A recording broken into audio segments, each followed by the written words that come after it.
Has died in Charlottesville, Virginia, in clashes between white supremacists and anti-fascist groups which have rocked the city.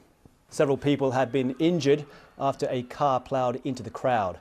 The two protests come after hundreds of white supremacists, some giving Nazi salutes, held a torch-lit rally yesterday at the University of Virginia to protest against a decision to remove the statue of a Confederate Civil War general.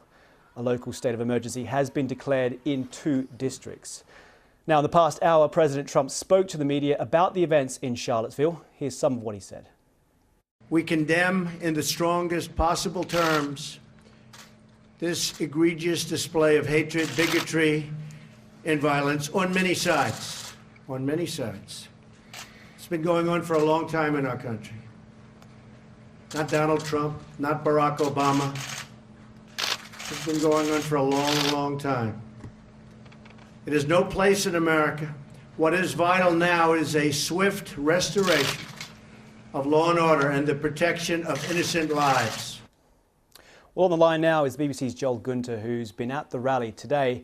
Now, Joel, things had calmed a little bit in the past few hours, but we've had news of that horrific car ploughing into people, and we've understood that one person has lost their life. What else do we know? That's about all we know, kind of fact-wise at the moment. I was down at the scene earlier on the corner of 4th Street and Water Street just after the incident happened with the car, and it was just chaos down there. Riot police were slowly trying to push people away from the scene, but you could still see clearly where the driver had rammed into the back of 2 cars, which were still in the middle of the street and very badly damaged. The witnesses and people nearby were very badly shaken up, and the wounded were still being treated on the ground around the area. We didn't know very much about that point, but obviously we've since learned that at least one person has died. Judging by the pictures that we're just looking at now, there doesn't seem to be a huge police presence or any sort of cordon. Was this in a suburban kind of street where people were just milling, or was this in the heart of the protest? Well, the protest itself began down at Emancipation Park, renamed from Lee Park, which is where the statue sits. And there was a very low police presence there to begin with as clashes started to break out. Then eventually riot police moved in, cleared the park, and then subsequently the National Guard after a state of emergency was declared. So it started to dissipate a bit afterwards, and then after that we had the car crash. And obviously in the immediate aftermath of that crash, when I first arrived there, there was not a big police presence, but then fire trucks started to roll in and then riot police.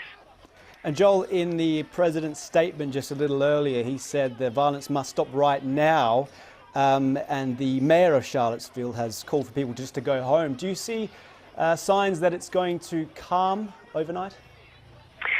Yeah, well, I've sort of retreated just now to my hotel room to start doing some writing, so I'm no longer down at the scene. But when I left, it did feel like it was starting to dissipate.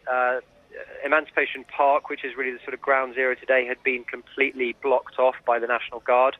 McIntyre Park, where some of the white nationalists moved to after they were pushed out, they also dissipated from there, saying they were fearing arrest after the state of emergency was declared. And even the scene down at the site of the car incident, that people slowly started to move away from there as the riot police moved the line out. So it feels like it's starting to calm, and after the amount of violence and chaos today, it would be surprising if the violence continued this evening, I would think. Joel, for the moment, thank you very much for the update. That's Joel Gunter, the BBC's correspondent there in Charlottesville, Virginia.